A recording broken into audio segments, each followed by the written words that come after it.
भाई कि अब दोनों ही बेटा हमारे विवाह के योग्य हो गए हैं, अब किसका प्रथम विवाह करें।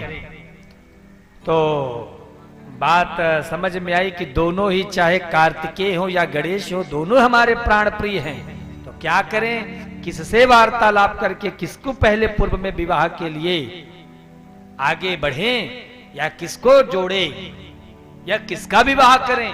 तो ये बात रखी माता भवानी और बाबा विश्वनाथ ने कि जो इस पृथ्वी का पहले चक्कर लगा के आएगा उसी का विवाह पहले होगा। न जैसी कुमार कार्तिकेय ने सुना, कुमार कार्तिकेय तुरंत मोर पर बैठे और उड़ लिए।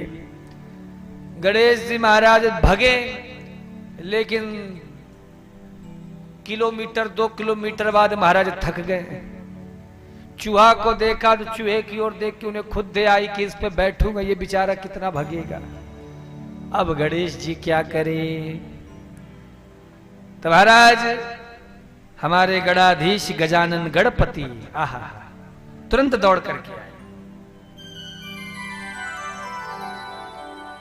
माता पिता के सामने आकर उनको बिठा लिया। पार्वती जी बोली, अरे बेटा गणेश, देखो तुम्हारे भैया परिक्रमा के लिए गए, तुम यहाँ क्या करो, तुम भी जाओ। बोले, अरे माता रुको तो सही। दोनों को बिठाया और बिठाने के पश्चात उन्हीं की परिक्रमा लगाई। वो भी एक नहीं, पूरी 7 परिक्रमा लगाई।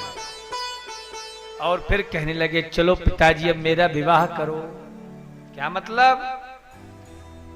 तो गणेश जी ने कहा, पित्रोश्च पूजनं कृत्वा प्रक्रांतिं च करोति यः तस्य वै पृथ्वी जन्यं फलं भवति निश्चितम्। पिताजी, शास्त्र कहता है जो जीव माता पिता का पूजन करके जो उनकी परिक्रमा कर लेता है उसे पृथ्वी की परिक्रमा करने का फल प्राप्त हो जाता है।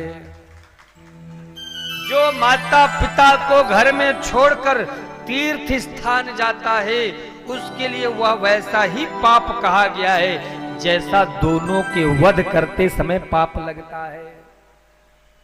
श्रवण कुमार ने महाराज तीर्थाटन के लिए माता पिता को तराजू में लेकर पलड़े में बिठाकर लेके गया था।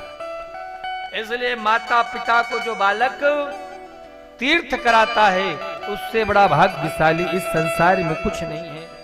माता पिता के चरण कमल में ही पुत्र के लिए महान तीर्थ है। पुत्रस्य च महत् तीर्थम पित्रोश्च चरणम पंकजम। माता पिता के चरणों में ही पुत्र के लिए तीर्थ माना गया है। अन्य तीर्थ तो दूर जाने पर प्राप्त होता है, पर माता पिता का जो चरण छूता है उसको तो घर बैठे तीर्थ का पुण्य मिल जाता है। तो क्या ये जो शास्त्रों में लिखा ये सब गलत है। और फिर मैंने तो शिव की परिक्रमा की है, उस शिव की जिस शिव के रोम रोम में एक नहीं लाखों लाखों ब्रह्मांड है, जो यूनिवर्स का महाराज अधिपति है, जिसके महाराज एक दृग बिंदु से मात्र इस संसार का पालन पोषण लय प्रलय हो जाता है, जिसके पूरे संसार के समग्र ब्रह्मांड जिसके भीतर वास करते हैं, मैंने तो उनकी परिक्रमा की है। क्या मैंने ब्रह्मांड की परिक्रमा नहीं कर ली? क्या मैंने पृथ्वी की परिक्रमा नहीं कर ली? तो शिव ने कहा, बात तो सही है। और शिव की बुद्धि पर प्रसन्न होकर के भगवान शंकर ने बड़े प्रेम से प्रजापति विश्वरूप की 2 बेटियां थी, सिद्धि और बुद्धि, इन दोनों का विवाह गणेश जी के साथ कर दिया। इधर गणेश जी का विवाह हुआ, उधर कार्तिकेय जी पहुंच गए। इधर अभी अभी आशीर्वाद दिए और कार्तिकेय का है, मां मैंने परिक्रमा कर ली, अब क्या जवाब दे। क्यों? क्योंकि वास्तविकता में देखा जाए तो पृथ्वी की परिक्रमा तो कुमार कार्तिकेय ने ही की। पार्वती जी ने कहा, बेटा तुमसे पहले गणेश ने कर दिया परिक्रमा। क्या मतलब?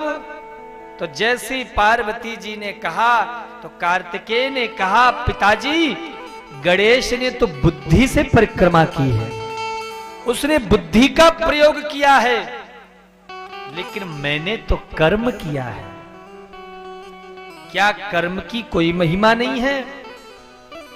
क्या बुद्धि से ही सब कुछ संभव है? मैंने कर्म किया, लेकिन मुझे शास्त्र में यह भी तो कहा गया कि कर्म ही मनुष्य की सबसे बड़ी पूंजी है। कर्म प्रधान विश्व करी राखा, विश्व रची राखा, जो जैसा कर ही सो तस फल चाखा। तो कर्म की प्रधानता है। तो मैंने जो कर्म किया, क्या मेरा कर्म श्रेष्ठ नहीं है? माता पार्वती क्या जवाब देती? महाराज ऊपर से कुछ लोगों ने भड़का दिया, अरे कार्तिकेय, मेन बात तो ये है कि तुम्हारे माता पिता का उद्देश्य पहले से ही गणेश की शादी का था, इसलिए तुमको जानबूझ के दूर भगा दिया गया। महाराज इस संसार में भड़काने वाले बहुत होते हैं और ऐसे लोगों से बहुत सावधान रहना चाहिए।